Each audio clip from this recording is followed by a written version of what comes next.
Pengacara pihak Brigadir Nofriansyah Yosua Huta Barat atau Brigadir J. Komarudin Simanjuntak Kecewa Berat dilarang menyaksikan langsung adegan rekonstruksi kasus pembunuhan kliennya. Padahal ia bersama timnya sudah datang sejak pagi pada Selasa 30 Agustus 2022. Bagi Komarudin hal itu adalah suatu bentuk pelanggaran hukum. Bersama sejumlah rekan ia pun memutuskan pulang. Sejatinya Komarudin tersinggung karena ia juga diusir oleh oknum polisi berpangkat Kombes Pol saat mau melihat rekonstruksi.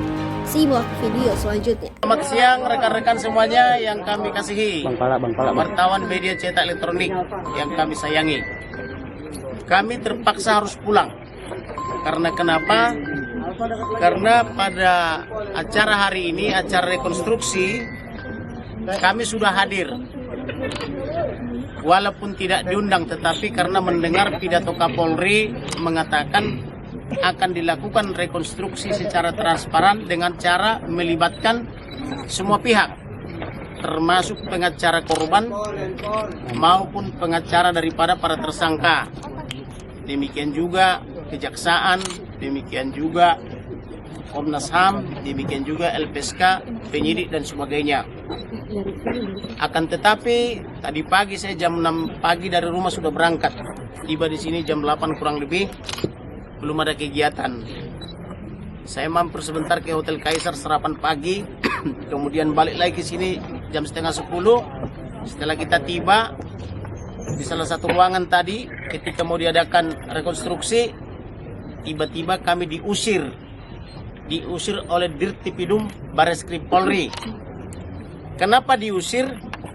Saya minta alasan hukumnya, karena kami juga sebagai penasihat hukum daripada korban berhak untuk melihat, sekaligus pengen tahu apakah betul seperti itu peristiwanya atau tidak.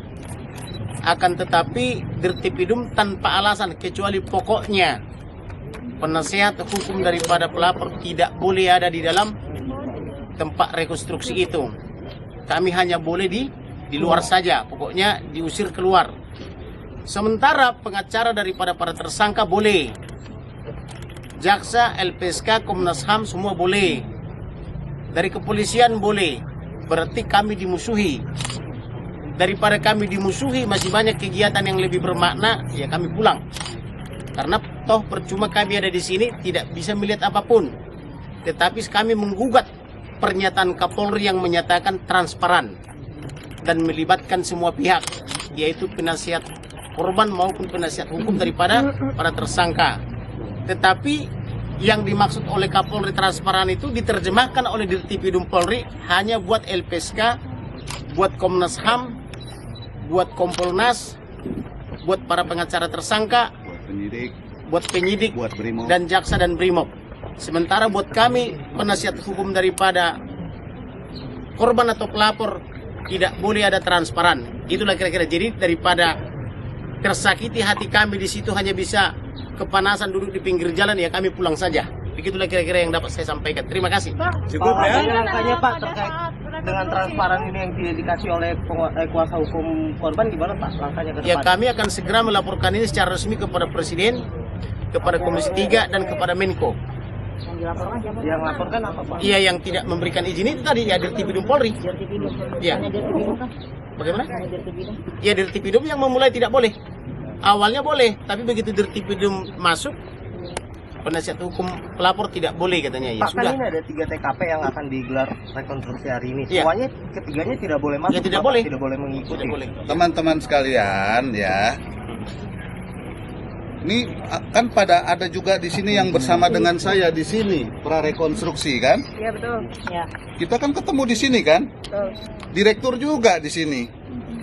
Itu kan obstruction of justice kan? Dan sekarang 340 yang di sana itu laporan kita dan kita udah diperiksa di BAP loh. Bukan cuma keluarga, kita sebagai pelapornya udah diperiksa ya. Masa pengacara sama LPSK. Jadi ini wajahnya kelihatannya manis, tapi penuh tipu. Ngomong transparan, ngomong ini, ngomong itu. Padahal bohong semua. Karena itu kami pulang. supaya kami bisa menonton. Apakah rakyat yang di ujung-ujung sana nanti menonton juga ini transparan ini, ya. Nah, jadi sangat tergantung pada perjuangan kita dan perjuangan rakyat sama cara kerja kalian melihat ini semua. Ya, kami tidak mau menghalang-halangi proses hukum, ya. Karena bisa saja seperti kasus-kasus lain ada yang mancing-mancing nanti malah persoalannya jadi berbelok. Ya, tapi sekali lagi Presiden, Menko Polhukam, Kapolri selalu bicaranya transparan. Oh, itu lihat, kasih dong ke masyarakat semua.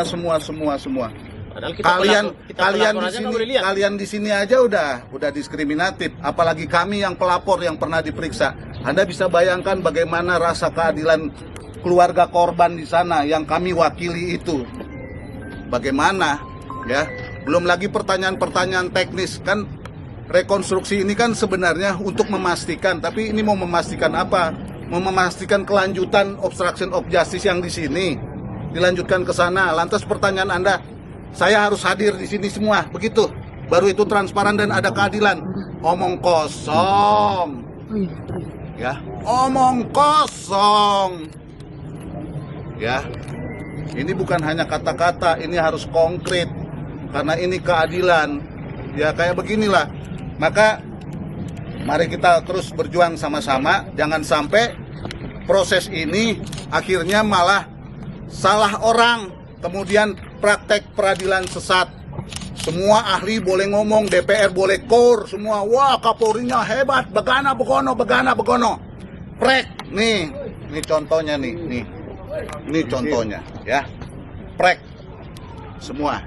Yang dimaksud dengan pembohong siapa bang? Yang bohong ini siapa? Lah kalau ya kamu kan yang membuat berita terus bahwa ini transparan. Kamu dikasih transparan nggak? Buktinya kamu di sini. Saya masih mending ada di dalam sono. Teman nggak bisa masuk, hanya ngintip-ngintip tadi saya dari jendela. Saya ngintip-ngintip tadi dari jendela. Itu pun udah. Bapak mau kemana? Itu pun dilarang-larang bilang. Ya. Nah, jadi kalau lu merasa di sini lu nggak dibohongin, ya bagus juga sih, supaya rakyat yang lain tahu apakah rakyat yang lain juga dibohongin atau enggak, ya kan? Jadi mari kita teruskan perjuangan. Jadi saya kira kita harus bersatu, karena kalau tidak, maka keadilan adalah sesuatu yang omong kosong yang ada di bibir dari para penguasa-penguasa ini. Jangan sampai ini kayak gini loh. Saya kasih contoh ya. Dulu kan prarekonstruksi di sini supaya ngegolin skenario tembak-tembakan dan pelecehan seksual kan. Sekarang saya tanya, kalau sekarang dikonstruksikan di sana, apakah ini kelanjutan dari sana? Dari sini ke sana gitu. Terus nanti dilanjutin lagi ke tempat lain. Begitu. Terus kita ikut semua. Ya kalian juga ikut menyesatkan publik. Menyesatkan publik berarti menyesatkan peradilan nantinya. Bisa salah orang, bisa juga bonsai, ya.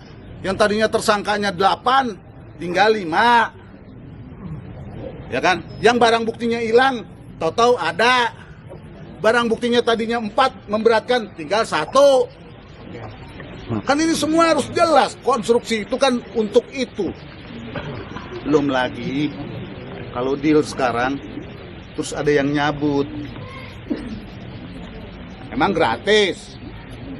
Ya, minta lagu aja kur, bayar. Ya, makasih ya. Semangat ya Pak, semangat Pak. Semangat Pak.